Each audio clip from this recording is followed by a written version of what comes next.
నమస్తే, welcome to our channel. నేను మీ సిరి.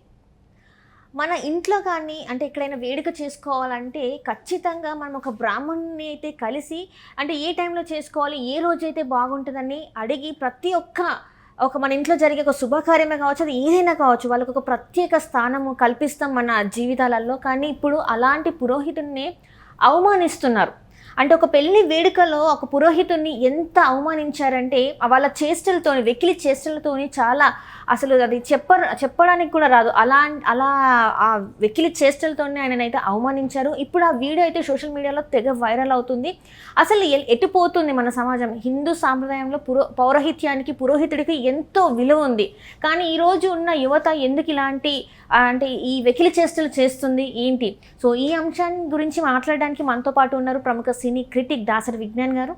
నమస్కారం సార్. నమస్తే సార్, ఇప్పుడు చూస్తుంటే మన హిందూ సాంప్రదాయంలో పురోహితుడికి అంటే ఒక పూజారి అని అనవచ్చు, అయ్యగారు అంటాం, ఎన్నో రకాలుగా మనం వాళ్ళని సంబోధిస్తూ ఉంటాం.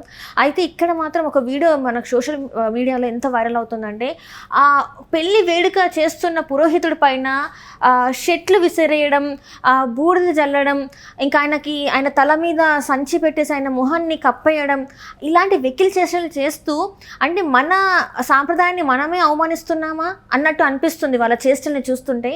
అది అసలు ఎంతవరకు సబబ్ అంటారు? ఇప్పుడున్న యువతకి అసలు ఏమైపోతుంది? వాళ్ళు అసలు ఎలాంటి దారిలో వెళ్తున్నారు ఏంటి? అసలు దీన్ని అసలు ఎలా చూడాలి? ఈ కొత్తపల్లి మండలం మూలాపేటలో మొన్న 12వ తారీఖున జరిగిన పెళ్ళి, ఎర్లీ మార్నింగ్ పెళ్ళి అన్నమాట. అయితే సాధారణంగా మామూలుగా పల్లెటూర్లలో ఏంటంటే ఈ పెళ్ళిళ్ళు జరిగితే అక్కడ పురోహితుడే పెద్ద మనిషి, వాళ్ళ ఇంట్లో కూడా కాదు. యాక్చువల్గా పిల్లల్ని లేపండి అనడం, తొందరగా అది రెడీ చేయండి, ఇది రెడీ చేయండి అని కంగారు పెట్టడం, ముహూర్తం దాటిపోతుందేమో అని ఆయన తంటలు ఆయనకు ఉంటాయి. వీళ్ళు ఏంటంటే పాపం వీళ్ళు కూడా జర్నీలు చేసి వస్తారు కాబట్టి తాపీగా పడుకుంటారు, లేవరు. అంటే అప్పుడప్పుడే దిగుతారు కదా, 3-4 రోజులు ముందు వచ్చి ఉండే అంత ఫెసిలిటీ ఆ హౌసెస్కి ఉండవు, ఆ కెపాసిటీ. వాళ్ళు 3 రోజుల క్రితమే 4 రోజుల క్రితమే వస్తే వాళ్ళందరికీ అకామిడేషన్లు ఇవ్వలేరు వీళ్ళు. సరిగ్గా రేపు తెల్లారంగా పెళ్ళి అనే టైంలో ఒక రోజు ముందు ఎక్కడెక్కడి నుంచో జర్నీలు చేసి వస్తారు, అక్కడ ఇక్కడ వీళ్ళ సామాన్లు పెట్టుకొని అలా ఒరుగుతారు. ఆ టైంకి లేపితే లేవలేరు జనరల్గా బేసిక్లీ. కానీ పంతులు మాత్రం చాలా స్ట్రిక్ట్గా ఉంటారు, ముహూర్తం అయిపోయేలోపు అన్నీ కావాలి ఆయనకి రెడీగా.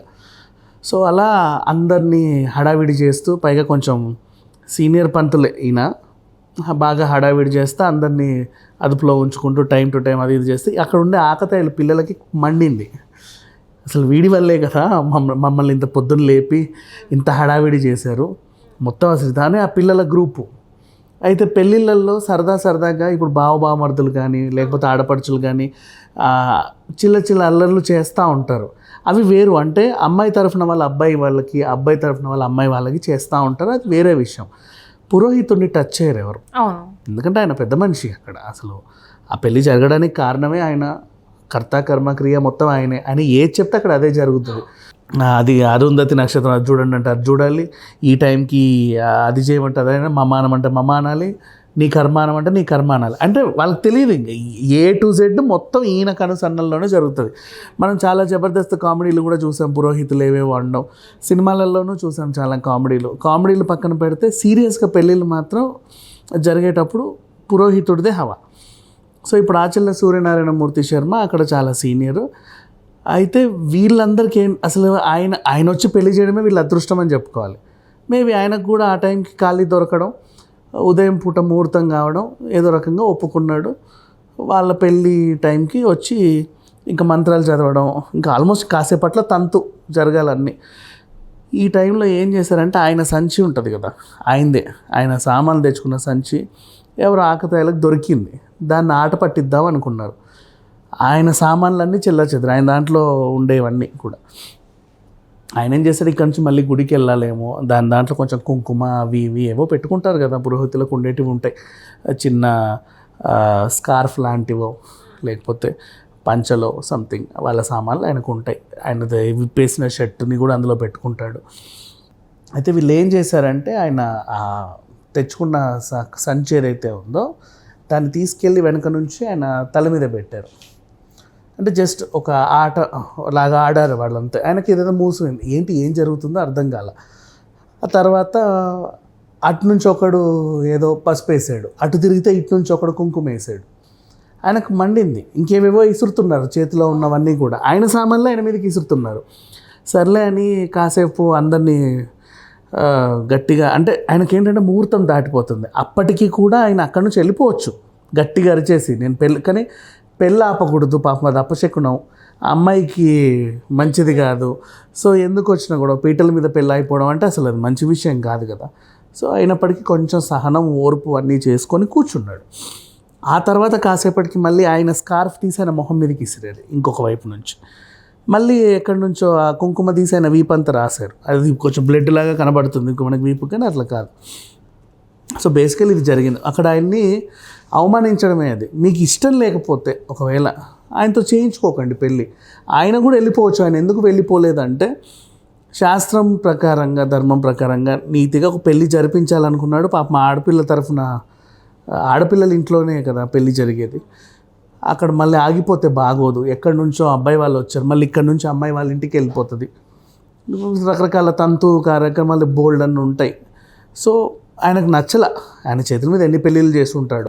ఇప్పుడు మొన్న ఈ మధ్య కాకినాడలోనే ఆ టెంపుల్లో ఒక పురోహితుడిని ఒక పార్టీ కార్యకర్త వచ్చి ఏదో హడావిడి చేస్తేనే మనం అయ్యో ఏంటిది ఇలా జరిగింది అనుకున్నాం. అది మరొక ముందే ఇప్పుడు ఈ కొత్తపల్లిలో ఇది. బేసికలీ మనకు నచ్చకపోతే ఏదైనా సరే మనం దాన్ని అక్కడి నుంచి మనం వెళ్ళిపోవడం అన్నా జరగాలి. ఆయన వెళ్ళిపోయే పరిస్థితి లేదు అక్కడ, ఎందుకంటే ఆయన ఉండాలి కంపల్సరీ. నీకు వాళ్ళు నచ్చల వెళ్ళిపోవచ్చు. కాకపోతే ఈ పేరెంట్స్ కూడా వాళ్ళ పిల్లల్ని కంట్రోల్ చేయలేకపోవడం, పీటల మీద ఉన్న పెళ్ళికొడుకు పెళ్లి కూతురికి ఏం అర్థం కాకపోవడం, ఆ పెళ్ళికొడుకు ఏం అర్థం కావట్లేదు. వాళ్ళ ఊరికి వచ్చాడు ఆయన, అక్కడ పెళ్లి చేసుకుంటున్నాడు, ఇక్కడ నుంచి అమ్మాయిని పట్టుకెళ్ళాలి. అది ఊరే, ఇంటి మధ్యలో దగ్గరే జరుగుతుంది, వాళ్ళ ఇంట్లోనే అదంతా కూడా జరిగేది. సో మార్నింగ్ పెళ్ళిళ్ళు జరిగినప్పుడు అంతే హడావిడి ఉంటుంది ఎక్కడైనా సరే. ఇప్పుడు అంతెందుకు, మొన్న మనం సీతం వాకిట్లో సినిమాల చెట్టు సినిమా చూసామా, అది కూడా ఎర్లీ మార్నింగ్ పెళ్ళే కదా. అందరినీ లేపడం, హడావిడి చేయడం, ఎంత హడావిడి. సినిమాలో మనం చూస్తేనే అయ్యో అబ్బా ఇంట్లో ఉంటుందా అనిపిస్తుంది. మనం కూడా చాలా పెళ్ళిళ్ళకి వెళ్ళాం, మన ఇళ్ళల్లో కూడా చాలా పెళ్ళిళ్ళు జరిగాయి, చూసాం. అది ఎర్లీ మార్నింగే కావచ్చు, మిడ్ నైటే కావచ్చు, వాట్ ఎవర్. ఆ హడావిడికి ఆ చుట్టాలు తట్టుకోగలగాలి, ఆ పిల్లలందరినీ కూడా వాళ్ళు కంట్రోల్ చేయాలి. ఆ టైంకి గడగడు లేపేసి చల్లనీళ్ళ స్నానమే చేస్తారు, బాత్రూంలో ఎక్కడ వెళ్ళాలో అర్థం కాదు, ఎక్కడికో వెళ్తారు, ఏవేవో చేస్తారు. మొత్తానికి రెడీ అయ్యి అక్కడ ఉండాలి ఆ టైంకి. ఆ ఫోటోలకి నవ్వుకుంటూ ఫోటోలు ఇచ్చేసి సరిపోతుంది. ఇక అక్కడ తతంగం అయిందా మధ్యాహ్నాలు బయలుదేరడమో లేకపోతే ఇంకేదో ఉంటుంది, వీళ్ళు ఇంటికి వెళ్ళాక రెస్ట్ తీసుకోవచ్చు. కానీ అలా కాకుండా బేసికల్లీ వీళ్ళు ఏం చేస్తున్నారంటే ఆ పురోహితుని అవమానించడం. ఇప్పుడు చాలామంది ఖండిస్తున్నారు దీన్ని ఇంటర్నెట్ వేదికగా. కోన వెంకట్ లాంటి వాళ్ళు, హరిశంకర్ లాంటి వాళ్ళు, ఇప్పుడు మనమైనా సరే ఎవరైనా సరే ఆల్మోస్ట్ ట్విట్టర్లో ఆ వీడియో పెడితే చాలామంది స్పందిస్తున్నారు దానికి. అసలు నాకు ఇక్కడ అర్థం కాని విషయం ఏంటంటే, ఇంత జరుగుతున్నా కూడా అక్కడ ఎవరు కూడా ఆ పిల్లల్ని అడ్డుకోవడానికి, పేరెంట్స్ అనే కాదు ఎవరైతే పెద్దవాళ్ళు ఉంటారో వాళ్ళు కూడా ఎవరు అడ్డుకోవడానికి ప్రయత్నించినట్టు అనిపించట్లేదు. అంటే అక్కడ విషయం ఏంటంటే అది అబ్బాయి తరఫున పిల్లలో తెలియదు, అమ్మాయి తరఫున పిల్లలో తెలియదు. కొత్తగా పెళ్ళి అవుతుంది అప్పుడప్పుడే వాళ్ళు పరిచయాలు చేసుకుంటున్నారు జనాల్ని. అది ఎర్లీ మార్నింగ్, రాత్రులు దిగారు, పొద్దున ఇంకా ఒకరినొకరు పరిచయం చేసుకోకముందే పెళ్ళి అయిపోతుంది. నీకు సిచ్యువేషన్ అర్థమైందా? ఇప్పుడు అదే ఒక 12 o'clock ఆఫ్టర్నూన్ పెళ్ళిళ్ళు చూసాం మనం, ఫాలోడ్ బై లంచ్ పెళ్ళిళ్ళు. 11:30కి 12కి ముహూర్తాలు ఉంటాయి, ఫాలోడ్ బై లంచ్ 3 గంటల వరకు అందరూ ఒకరినొకరు మంచి ఎనర్జెటిక్గా ఉంటారు కాబట్టి ఒకరినొకరు పలకరించుకోవాలని అన్నీ చూస్తాం. ఇక్కడ అట్లా కాదు.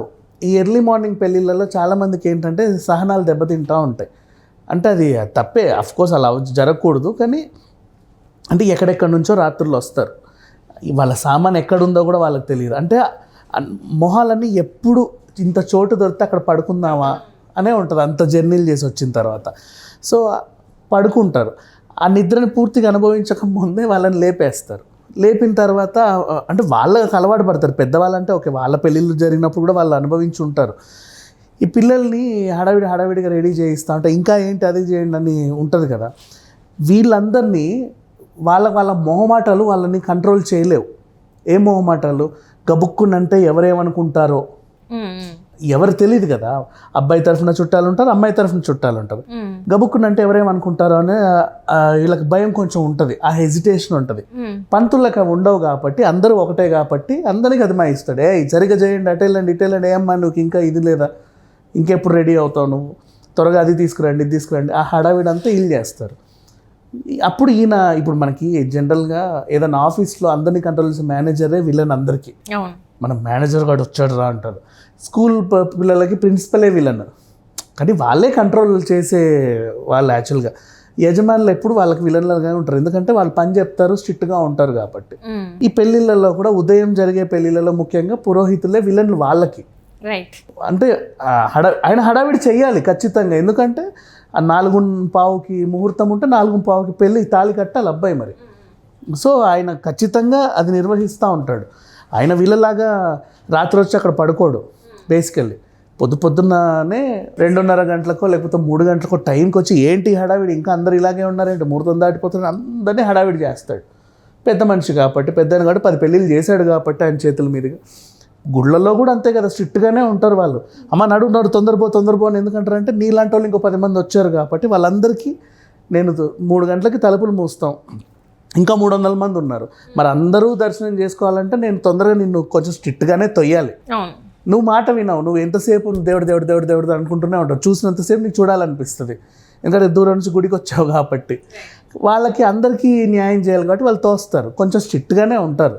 అది మనకు వాళ్ళల్లో విలన్ లాగా చూస్తాం, కానీ మన మంచి కోసమే వాళ్ళు చెప్తారు. ఎందుకంటే ఆ టైంకి ఆడకూతురు పెళ్లి జరగాలనేది ఆయన తపన. నువ్వు ఎంత అవమానించినా అప్పటికి మళ్ళీ కూర్చున్నాడు. లాస్ట్కి మళ్ళీ అదేదో బొంత తీసి మొహానికి వేసి కొట్టారు. సో ఇట్లా ఇది జరిగింది. బట్ ఈ బ్రాహ్మణ సంఘాలు కూడా చాలా సీరియస్ అవుతున్నాయి ఇట్లాంటి విషయాలపైన. ఒక్క పురోహితుడిని, వీళ్ళకేమో స్తోమత ఉండదు, 2-3 పురోహితులు రావాలంటే 2-3కి సంభావన ఇచ్చుకోవాలి కాబట్టి వాళ్ళు పిలుచుకునే అంత ఉండదు, ఒకరినే పిలుచుకుంటారు. మనం అంతే కదా, వ్రతాలకు ఒకరిని పెట్టుకుంటాం, అది కూడా బేరాలు ఇంత తీసుకోండి అంత తీసుకోండి అంటూనే ఉంటాం. సో ఆ రకంగా చూసుకుంటే ఇక్కడ జరిగింది మాత్రం అసలు అంటే సమాజం సిగ్గుపడాల్సిన సిచ్యువేషనే. దీని గురించి మరి అక్కడ వాళ్ళు ఎలా స్పందిస్తారో చూడాలి. అంటే మన ఇళ్ళల్లో ఏది మంచి జరిగినా చెడు జరిగినా, అంటే నేను చెప్పేది ఏంటంటే పెళ్ళిళ్ళు జరిగినా ఒకవేళ చావులు జరిగినా ముందు మనం కనుక్కునేది వీళ్ళ దగ్గరికి ఉరుకుతాం. లైక్ ఏంటంటే ఒక సంబంధం గురించి మాట్లాడాలన్నా, లేకపోతే ఒక పాపో బాబో పుట్టారన్నా, లేకపోతే ఎవరైనా ఇంట్లో చనిపోయారన్నా కూడా వెళ్ళి మరి పలానా టైంకి ఇట్లా అయింది చెప్పండి అని చెప్పి ఫస్ట్ మనం వాళ్ళ దగ్గరికి వెళ్తాం. అలాంటి వాళ్ళకి మనం ఎంతో విలువ ఇవ్వాలి. కానీ ఈ రోజున విలువ ఇవ్వకుండా ఇలాంటి చేష్టలు చేసి వాళ్ళకి ఇక్కడ వీళ్ళు ఏంటంటే మనం అనుకుంటాము అదేంటి పిల్లల్ని అంత ఈజీగా వదిలేశారు, పేరెంట్స్ లేరేంటి కంట్రోల్ చేయట్లేదు అంటే, ఆ టైంకి వాళ్ళకి కొంచెం లేట్ అయిందేమో, హడావిడి చేయడానికి వీళ్ళే ఉంటారు. తొందరగా అటు పరుగులు తీస్తారు. నెక్స్ట్ తంతుకు కావాల్సిన అన్ని ఏర్పాట్లు చేయడంలో, దండలు వచ్చాయో లేవా, వచ్చిందా లేదా, ఇవన్నీ చూడడంలో వాళ్ళు బిజీగా ఉంటారు. సో అక్కడ ఆ టైంకి వీళ్ళు యూటిలైజ్ చేసుకొని పిల్లలు దాన్ని అదునుగా తీసుకొని ఆయన్ని అవమానించారు. సో దీని మీద అంటే నెక్స్ట్ ఎలా ఉంటుంది అంటారు? మరి నిజంగా పురోహితుడికి వాళ్ళకి క్షమాపణ చెప్పాలి, అండ్ వధూవరులు ఇద్దరు కూడా దీనికి చెప్పాలి. 2 కుటుంబాలు కూడా ఆయనకు క్షమాపణ చెప్పాలి, అండ్ తగిన రీతిలో ఎంతో కొంత పారితోషికం ఇచ్చుకొని ఆయన కాళ్ళ మీద పడో లేకపోతే ఇంకెప్పుడు ఇలాంటి పొరపాటు జరగదనో బహిరంగంగా క్షమాపణ కోరితే బాగుంటుంది. కానీ ఆ సిచ్యువేషన్ జరుగుద్దా లేదా అనేది మాత్రం వెయిట్ చూడాలి. Right. Thank you so much అండి విజ్ఞాన్ గారు. Thank you so much.